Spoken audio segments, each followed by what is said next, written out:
కొందరు బీపీ భయంతో సొంతంగా ఏ మెడికల్ షాప్ వాడినో అడిగి మాత్రలు మొదలు పెడతారు. అంతా వాళ్ళ సొంత నిర్ణయమే. ఇది చాలా ప్రమాదం. అసలు బీపీ గురించి తెలియకుండా, డాక్టర్ పర్యవేక్షణ లేకుండా బీపీ మాత్రలు వాడితే ప్రాణానికే ప్రమాదం.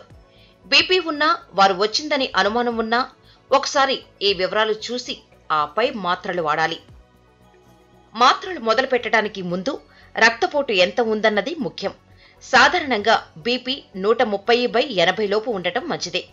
నిరంతరం రక్తపోటు ఇంతకన్నా ఎక్కువగా ఉంటుంటే చికిత్స అవసరమవుతుంది.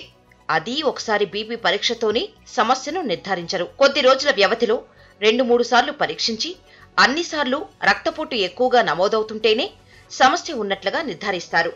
అప్పుడు సైతం మొదట్లోనే మాత్రలు ఇవ్వరు. ముందుగా ఆహారంలో ఉప్పు తగ్గించుకోవడం, వ్యాయామం చేయడం వంటి జీవనశైలి మార్పులను సూచిస్తారు. వీటిని పాటిస్తున్నా రక్తపోటు ఎక్కువగా ఉంటేనే మాత్రలు ఆరంభిస్తారు.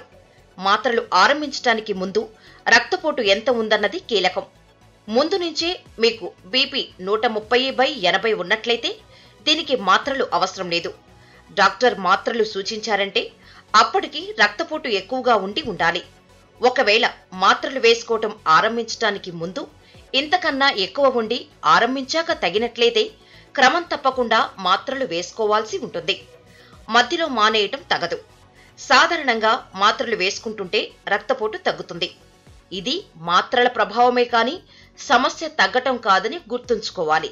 మాత్రలు మానేస్తే రక్తపోటు మళ్లీ పెరుగుతుంది. ఇది సమస్యలకు దారితీస్తుంది.